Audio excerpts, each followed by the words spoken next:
Freaking calm down, boomer. Hold on a second. All right, here we go. What in the fuck of holy fucks is this I'm looking at?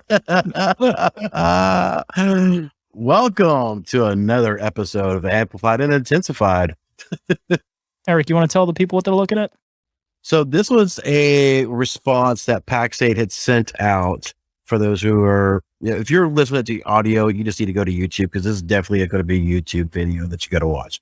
So Nebium is a hacker group that's been trying to target MSPs and CSPs that have multi-tenancy and global admin into all of their tenants. So this is a response that Pax8 has essentially put out to, they want to share some essential details about Pax8 security strategy to protect their businesses and yours.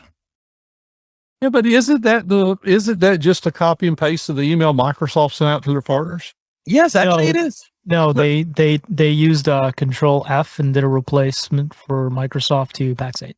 Okay. So Microsoft sent an email out to their partners that says all this. Pax inserted their name and now they're supposed to be cutting edge security. You know what really has my interest here? Defense in depth. Pax8 has always employs defense in depth strategy, from proactive measures like MFA to reactive and monitoring measures like 24/7 security operations center to rigorous internal process. God, this is hard to read. Whoever wrote this needs to go back to it. Well, that's what I mean. It comes from Microsoft. It's written in corporate language. A lawyer had to have written this. Oh, well, yeah, exactly. Probably several. It was probably a roundtable discussion of lawyers that wrote this. Okay, let's talk about the underlying issue here. CSPs have been breached to get access to IT providers and then jump to their targeted clients by Nobelium, which is supposedly, or not supposedly, which is as of right now linked to Russia's SVR. Yep. Now, first of all, let's help the people. How do you stop this? You make sure your CSP doesn't have global administrator rights to your tenants. Ding, ding, ding, ding, ding. Okay, It's about 5 years. But all of our CSPs have global admin access to our tenants. Mine don't either. I remove it as soon as so the link that they give you gives them the ability to license the tenants on behalf of you, as well as global administrative rights.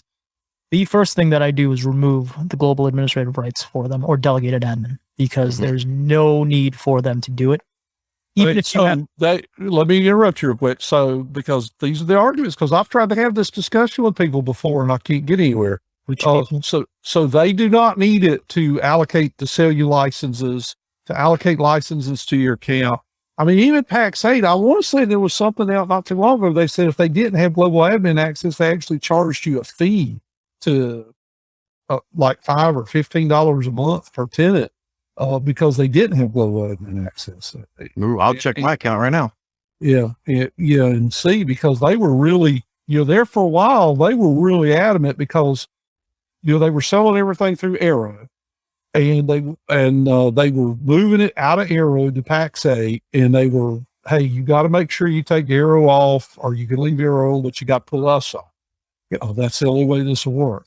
And that's when I started questioning, well, why do we give? I mean, I know Cinex has global admin access to some of my tenants. They won't. Not with mine. They won't after the weekend's over with, because I'm going to go through, and the only people that's going to have global admin access to my tenants is going to be me.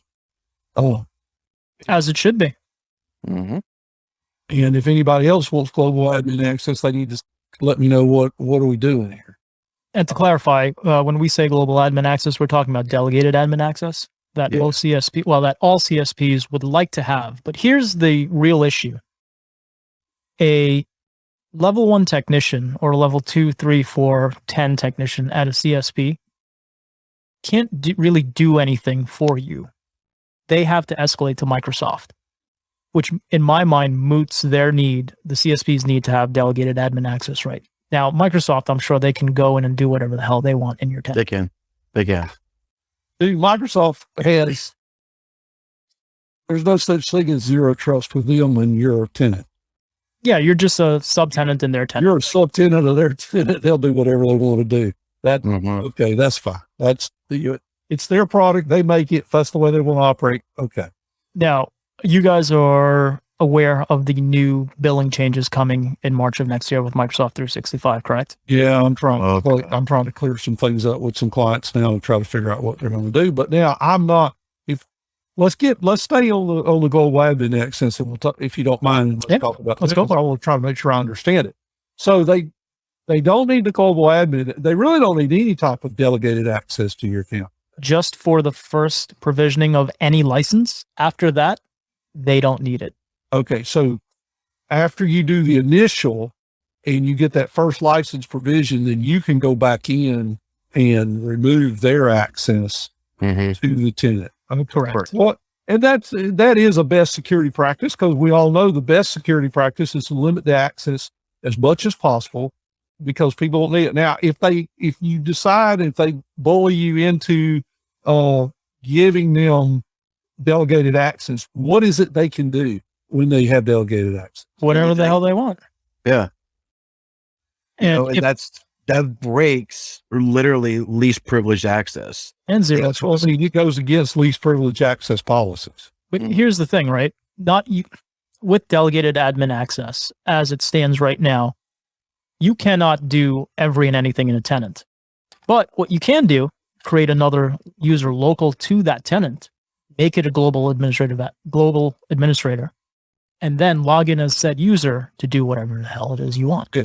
So if you had a bad actor working inside that CSP and they had delegated admin access, there's a series of steps they could take, which we all know can easily be scripted nowadays, that would give them into that tenant. And, and like I think both of y'all are aware, I've had a client, we're talking about this global admin access, that I discovered they had 17 end users, and I think 14 of them were global admins. And the one that they tell me is in charge of everything won't respond to a question or an email or anything like that. Did they shut off their access so they would have to finally respond to you? Oh no, that's a TM client. I'm doing quite well cleaning up their data breaches on a regular basis. So I basically was, as a courtesy, if you want to quit paying me to clean all this up, if you'll take these steps, it'll greatly reduce your exposure. They haven't taken the steps and they won't respond, but they do write checks. So they submit tickets. I fix the problem. I send them a bill. And I always, when I send them a bill, say, as a courtesy, if you will do these things here, it'll greatly reduce your exposure. So now, you do. I'm not going to look, I know there's some people out there that say, hey, I would never work for the client again, which is crazy. They only say that on Reddit. When they only say that when they're on Reddit, and then when they go back to the client, please pay me. I'll do whatever you want. Exactly. I'm not going to be a hypocrite. Cash. That you cannot be an MSP. What do you want? Well, I've got my MSP business, and my MSP side of things, when they say, hey, we want you in charge, they do what I say do. I mean, pretty much. But my break fix people that don't want to pay maintenance stuff, time and materials, whatever. I mean, I'll tell you what you need to do, but if you don't want to do it, then that's up to you. But and that kind of does lead into the new charges coming from Microsoft. People need to be really aware, leery, that you could easily get on the hook for some licenses if you're not careful, can't you? Well, I heard through the grapevine that the CSPs pushed for this change, which increases the cost of the licensing if you go on a month-to-month subscription versus a 1 year. Eric, let's play a game. Ask me how we can get around this bullshit. Shiva, please tell me, is there a way that we can get around this bullshit? Yes, you let the client buy their licensing directly from Microsoft from within their tenant in the admin.microsoft.com portal, and then you charge your client a support fee. So okay, we're going to play devil's advocate. Which is not against the partner agreement. So, everybody that we know here goes by the initials of DK that we call, I just say that because I'm not sure if I should say his actual name or not. But anyway, he made a very good argument. Most true MSPs and IT providers have enough buffer in their services that they offer to stomach the increase for the Microsoft 365 tenancy until license renewals. I have one comment for that. Do lawyers or accountants stomach anything for their clients? So to finish the statement that who charge more than us? Most MSPs or IT or any true business really does have a time of renewal, an increase. So you're just stomaching that till the renewal agreement comes in, and then you're doing your rate increase and you're fine anyway. So, if you're going to lose $5 per user, $6 per user, whatever that is based on whatever. No, you're losing $24 a user. Hell, you already got a certain base amount that you're already paying. No, you're only making up the difference. Nah, you're not making up the difference. That's where I see the issue. If a client fires a employee, you're on the hook for the entire cost of that license. So without giving margins to the public, it's retail minus your margin, which is more than that $5 piece. Right? Yeah. If you go to month, then you just let go of that one user and you're fine. It's only the only time if you go month to month, but then there's a 20% increase on the license cost to you and the client. Which you just pass on to the business anyway. Or the client can just buy it themselves. Microsoft makes more money, so they like you more. You cut out the CSP, which also cuts out a layer of vectors. But then you remove the ability to potentially do your Microsoft Silver partnership. Yeah, that's a possibility, but in the grand scheme of things, how many MSPs are actually Silver? I don't know. I mean, it's probably a 1%er type thing, but I mean, it is something to consider. There's a lot of benefits to being a Silver partner. At least I'd much rather charge 20-25% management / support fee on top of a 365 license that's bought directly from Microsoft than settle for the paltry percentage that we get from the CSPs. Okay, look, some of these MSPs, and we have a mutual friend, are charging $250 a seat. And so now they're telling you tell the client, I'm going to charge you $250 a seat. You got to go direct for your license. And then I'm going to charge you 25% of what that is on top. I mean, for $250 a seat, I'll manage your 360. Right. For $250. Yeah. That's when I don't have to buy your 365 license. I'll manage in your 365. No, $250. He better damn well be paying for the license too. Which is fine. But what about the guys who are line iteming everything? They have to give their client a 20 to 40% increase on the license cost. That's fine. I'd say either you can continue to purchase from me at this price or you can go direct to Microsoft. I line item my licenses. I still don't sell them at MSRP. I sell them for 40-50% above that because I include other things. Right. That's a bundle that you've created, which is fine. Yeah. But at the same time, I'm more concerned about the company that goes out of business. Clients will tell me they can get it cheaper from Microsoft. I said, well, you can get the line. Yeah, go buy it. I said, and take that amount of money that you're paying Microsoft for retail. Say it's $12.50 and I'm charging you $25.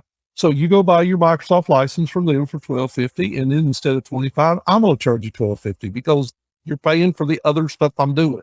Well, here's the interesting thing with this, right? You are, as a CSP or an indirect CSP selling licenses to your clients, you have to provide level 1 support. You cannot charge anything additional to the license for that level 1 support because that is part of your partner agreement. Right. If now the client is buying directly from Microsoft and you are out of that purchasing chain, you can charge time and material. You can charge whatever you want. Charge whatever you want. Yeah. So anyone who is selling a CSP license to a 365 customer and charging them for support of said license is breaking their partner agreement. Yeah. Yeah, I'm not charging for support. I'm charging for spam filter. I give an all-inclusive bundle. Right. Level 1 support's free. It's Encrypt that's so darn expensive. But I want to get back to the Nobelium issue. What does Eric? You're the IR guy in the group here. I'm just the asshole. What does MFA have to do with anything if the underlying subsystem is compromised? Because how many times was MFA mentioned in that email? 2 or 3, I think. But so that's MFA is only going to help if MFA is enabled on the said application. How many? We all have it. Anybody who listens to this show, either you're running a business or you have internal or whatever, you have metric tons of custom built line of business applications inside of your environment to make things work. For some of mine, I've got manufacturing companies and distributors that have their own custom applications written to run their day-to-day business. There is no MFA there, but you take that and you put into something like PAX8, which I don't know, go sidetrack a little bit. A company who is all about Microsoft, but puts a lot of their crap in Azure or in Amazon's AWS for domain. Do as we say, not as we do. I don't know, but MFA is only going to work if the application supports it. So are they going to start eating their own dog food and mandating that all their internal applications require MFA or change application vendors? I say cut out the vendor. Cut out the CSP. Let the clients go direct and charge whatever the hell you want. Because I know for a fact there are VPNs set up for PAX8 for the remote people. Dude, I'll just get out the map. Microsoft ought to look at doing like the cable company to some sort of a master agent agreement where I can bring them a tenant and through a master agent, and then I get a percentage of that for bringing it to them from now on. But they don't pay me; they pay Microsoft. That's how cable cut. That's how. Well, PAX8 will let you do that.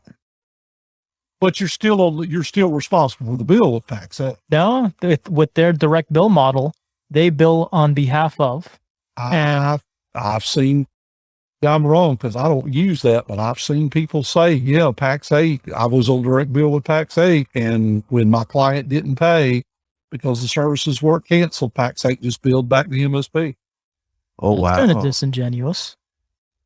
Because PAX8 wasn't, they said ultimately the MSP is responsible for it. That's why I say a true master agent direct bill model where I get a percentage of the back end, even if it's only 10, 12%, for bringing them the tenant, but they direct bill the tenant and work from there. And then I can then charge whatever I want, just like I do when we do a fiber or a cable or anything like that. We're managing the network. We're also, the clients pay the exact same for the thing. I'm getting a percentage for bringing the client to them. And everybody's happy. It's a share the wealth type thing. That'll work out pretty well, but then there are too many CSPs, distributors out there right now who will lobby Microsoft to not let that happen. That's the problem, right? True. And they do have pull, because I've seen those distributors they've actually caused Lenovo distributors to be shut down because they didn't like the way, the big boys had said, hey, if y'all don't close them down because their pricing is too aggressive, we're going to quit selling your product. So it all becomes a numbers thing forever. It's a cartel. That's really what it boils down to. It is. It's something that, the government's got a lot of things they're looking at. They really ought to pay, if they only knew what was really going on in the tech industry. But it's okay because Biden's looking Google. Yeah, Biden's already had a big meeting with all the big tech firms, and they're going to fix fucking cybersecurity. I'm a big tech firm in my mind. In your mind. But are you never mind, I'm not going to go there. No, sorry. Not that type of show. Could be. That's for the after hours party. So what are you guys going to do? Well, here's a question. Is anyone here using PAX8 for CSP? I'm not using for CSP. I was, but I got an email and we got everything figured out. And then when I went to use them, they wouldn't honor the pricing. So then I kicked it up. Somebody said, well, get with Ken. There'll be no big deal. So I got with Ken. He said, oh, well, there's nothing I can do about it. So I have trouble working with a company that tells me one thing in writing, but then when I finally get ready to do something, they won't either, they dodge the question or they won't answer the question direct. So I just stick with I got Synex is who I'm using. I like Synex. They treat me well. They leave me alone. That's it. I've never had any real problems with them. And I understand the program. I can get things provisioned really fast. And they've never told me one thing and done another. You know what I really like about vendors? Well, the vendors I like, the one thing I really like about them, they sell me what I want. They leave me alone. And they don't bother me trying to say, hey, what can we do to help you grow your business today? Which means, how can I spend more money with them? Yep. Not only that, we want to help you grow your business. And is there some way we can get into your system so maybe we can figure out who all your clients are, because we might be able to sell that list to somebody at some point. That would never happen. What are you talking about? Yeah, that's another thing that always rubs us, and we joke about this in our own private, channels, that these vendors will call up and be like, "Oh, what are you doing for this? And what are you doing for that?" And it's like, yeah, you're going to need to sign an NDA because we know you're putting all this shit. I've figured out a way around that with BitTitan. Did you pull the Jewish Thunder from Down Under and ask them if they like something? I did. He kept asking about my business. I asked what I thought was a very personal question, and this person was dumbfounded. And when I said, well, you're asking me personal questions, why can't I ask you personal questions? They hung up on me. It's not to be, we normally don't shy away from being graphic here, but it's pretty much sticking something up your backside. Well, let's not, I'll say it, they were asking how many clients I have, how many users, how many computers, personal information for a private company. So my retort was, do you like anal? And he didn't like it. Well, he didn't like the question. He didn't like the question. And you speak about how people disclose information. Look at all the polls we see on social media all the time. MSPs will give up everything that they do. All you got to do is ask. And the only thing, they won't give you a list of your clients, but they'll tell you to go to their website. Oh yeah. So I can look at social media and get a list of your tools. I can go to your website and get your clients. And every tool, you can look around and figure out what the back door is, how do we get into it, where's the mistake at, the bug, and open yourself up. No, cold calls now, a few I do take, because I try not to, our standard response now is I don't take unscheduled phone calls, period. And you also have a pretty good gatekeeper. Oh, well, yeah, because you could tell her just anything and everything. Hell, I know you and I wouldn't call you. He doesn't take unscheduled phone calls, and he hasn't told me to accept your call, so I'm not taking the call. I'm getting ready to hang up now. And then move on. That's great. For anyone that calls Robert, the first thing when a female answers the phone, just say go 45, and you will be greeted lovely.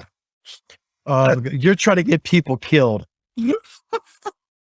So, but it does have, when I do take a cold call and they start all that, and I told a lady the other day, I said, look, I don't know who you are. If you'll send me an email with your company information, your Dun & Bradstreet number and things like that, I'll put you through the vetting process, which is going to include, I'll have somebody pen test your website and make sure it's secure and see what kind of software you're running. All that good stuff, because how do I know that you're just not a Russian sleeper agent? Everyone is a Russian sleeper agent sometimes, or everyone would like to sleep with a Russian agent. You're just waiting on the key word, and then boom, I've got no billion inside my system. I ain't got.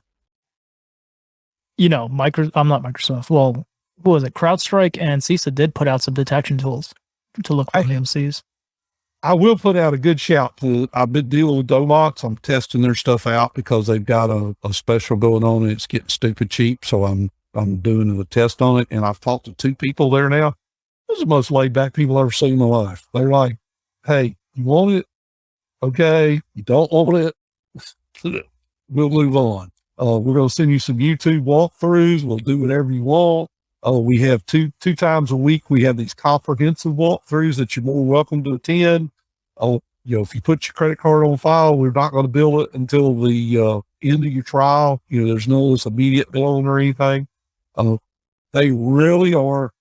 They remind me of Rocket Cyber when they first got started. And for just to let everybody know, do you want to go into DNS detail? filter when they first got started. Remember how easy those guys were when they first got started? I never used them, quite honestly. I'm just a Cisco umbrella for. There was just no pressure. And now all that's changed. Even SolarWinds was a little bit like that. It's now enabled. But I can't. I've seen people. Even Hound Dog is Easy was like that. Now, whatever, which is now. Yeah. So what's the general consensus here? Are we going to stick with CSPs, or are we going to go find a hybrid implementation? My annuals I'll stick with CSPs. People want to do month to month. I'm going to evaluate it on a company by company basis. If there's a lot of moving in and out, I'll probably put them direct. Can you do mixed billing, where let's say a company has 20 people, you buy 10 or 15 on a yearly contract, thinking there's not going to be more than a 5-person move ad change, and then maybe you buy 5 contracts? Can you stay, how you can use multiple partners, in a tenant where both of you can sell to them? Can you do that with Microsoft? You can. I have two distributors I use for CSP, and I provision licenses from both into tenants. That way, if support is unavailable for one, I call it the other. I understand, but can can a client buy direct from Microsoft and buy from me? Yeah. Mm-hmm. Microsoft will allow you to provision anyway till Sunday, as long as they get the money at the end of the day. So you could actually set a tenant up where if you got it's a 10 user and 5 of them are absolutely solid. So you sell 5 in your monthly rate or whatever, annually, however you want to do it. And you tell them, okay, for these, because you keep hiring and firing people every time I turn around, you need to buy these from Microsoft. Yeah. Because otherwise I'm stuck. But I'd probably just say, look, we're going to have to do annual billing. Most of mine like that are on annual billing anyway. So. Annual billing is fine. Depends on the size of the company, right? It's a big difference between a 20-person company and a 200-person company. Yeah. Yeah. I've got one client out there now that's got about 25 licenses, and we keep putting in business processes that are eliminating positions. And of course that's worked out great for them, but they already bought annually, for their licenses. Next year, we'll probably move that to something totally different. But that's the value add you bring to your clients, right? And that's where your value is. Next year when they do annual, I might just say, hey, you need to go ahead and reduce your annual down. And then with this other people that are selling you your annual licenses, and then I'll just do month to month so I can handle the fluctuation. You're going to pay a little more, but only if you add people. So I think this is where we get to be the consultants, right? And say, exactly, this is what we should do. Here's how we analyze your moves, adds, changes. And this is the best. Use your experience. Use the experience that you've had. If it's a client you've had for the last year or two, use the experience you've had with the client to make a decision on what's going to be best for them. Most clients really don't care. This is more of an MSP issue, I think. That's true. Clients are, if they're happy with you, it's easy peasy. If they're not happy with you, then you got bigger problems.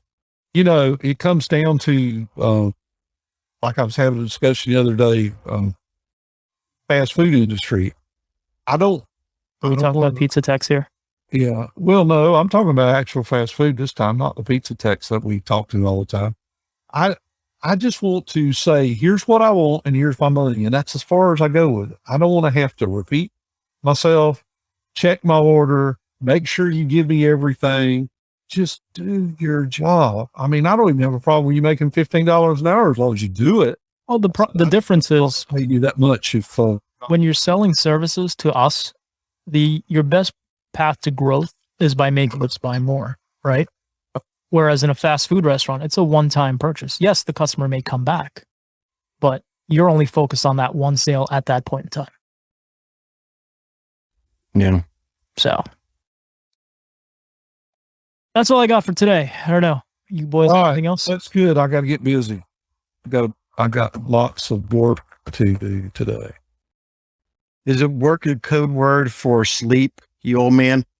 I've actually got things to do. I got to go back down to the south end of the county, and I got some of my community's work. Just for the record, the south end of the county, it's like 5 minutes away, isn't it? Oh, it's about 30 minutes, but it's a beautiful drive because I get to actually go work on the world's most beautiful beaches. So I hear there's a really good podcast you can listen to on the way. It's called Cybersecurity Amplified and Intensified.